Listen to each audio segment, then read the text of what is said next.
La democracia es el destino de la humildad, la libertad, su brazo indestructible.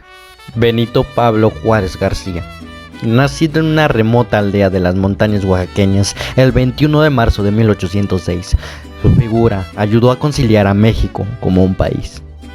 Lo malo de Benito Juárez. Se dice que jamás se vio a sí mismo como un indio zapoteco y que incluso nunca se preocupó por las demandas de ayuda que la reclamaban los indígenas. Es bien sabido que Benito Juárez despreciaba a su propia gente, aún siendo indígena.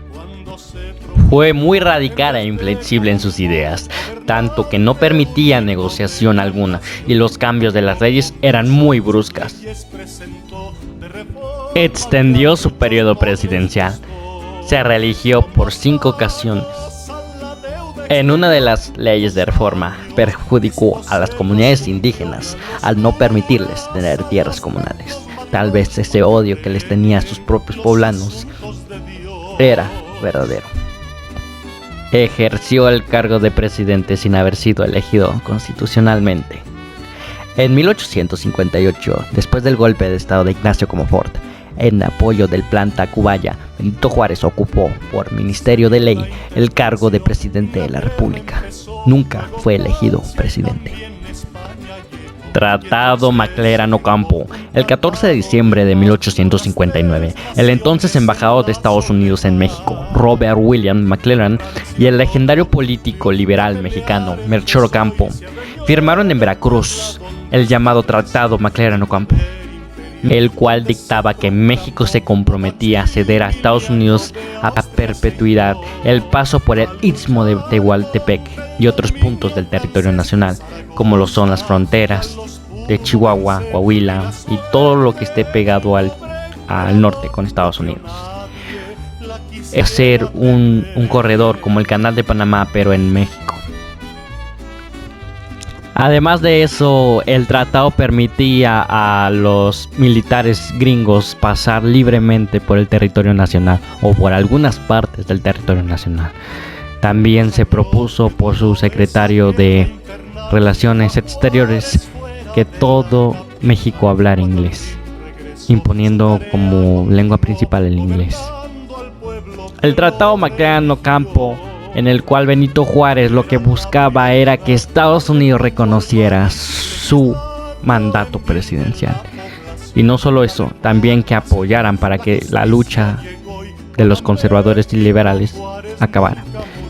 Estados Unidos cumplió con una parte del tratado, el cual era apoyar a Estados Unidos con armamento y reconociendo el gobierno de Juárez. Antes de que se rectificara el mandato en el Congreso gringo, hubo la guerra de sucesión en Estados Unidos. Y es por ello que ese tratado nunca se llevó a cabo. La historiadora mexicana Patricia Galena ha destacado la habilidad negociadora de Ocampo. En primer lugar, dejó creer al agente especial William Sherwin que estaba dispuesto a vender parte del territorio para obtener el reconocimiento de los Estados Unidos, lo cual era indispensable para el reconocimiento internacional del gobierno juarista. Sin él prácticamente no existiría. Así Benito Juárez finalmente pudo triunfar y se convirtió en el presidente legítimo de México. Mucha gente piensa que con este tratado Benito Juárez quiso vender unas partes del territorio a Estados Unidos. Y el tratado lo que dicta más bien es que cede el paso a los estadounidenses y a las tropas, lo cual es una violación a nuestra soberanía nacional. Su frase representativa fue un plagio de Kant. La frase tan conmemorativa de Benito Juárez: entre los individuos y los pueblos, el respeto al derecho ajeno es la paz. Fue una copia de Kant. Esta es la frase. La injusticia cometida se ejerce únicamente en el sentido de que no respetan el concepto del derecho, único principio posible de la paz perpetua. Juzguen ustedes. Cuando lo querían fusilar, violó su propia constitución al salir del país sin permiso del Congreso. Recordemos que la constitución marca que el presidente de los Estados Unidos mexicanos no puede salir del país sin permiso del Congreso.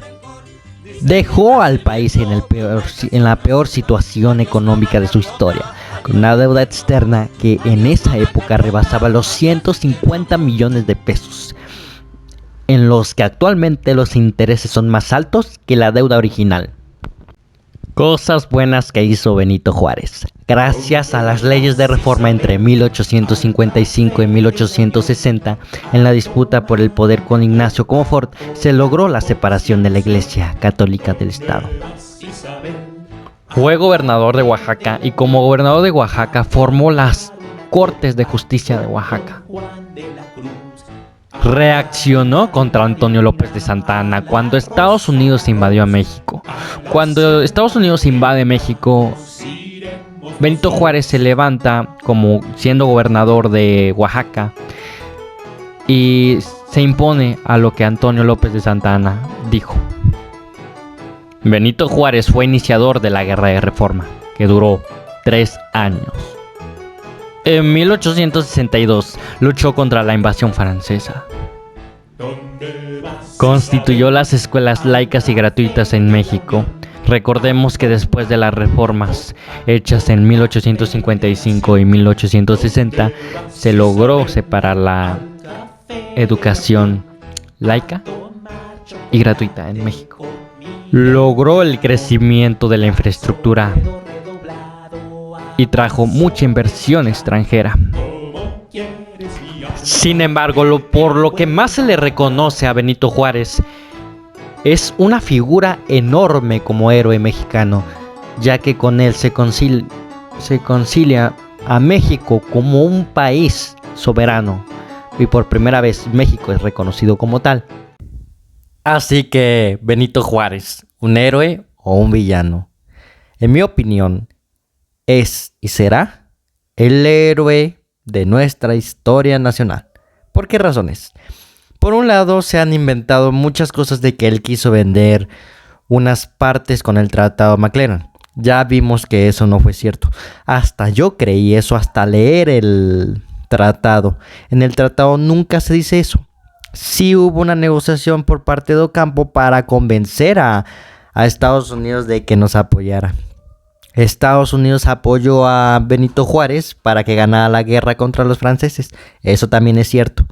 Pero creo que una persona que está dispuesto a hacer literalmente todo por su país haría este tipo de cosas, ya que él hizo eso y más por México.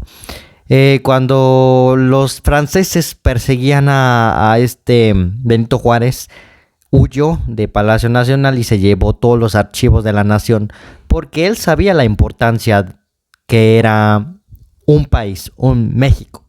Y entonces fue llevando México a todos los lugares donde él iba, en su carreta.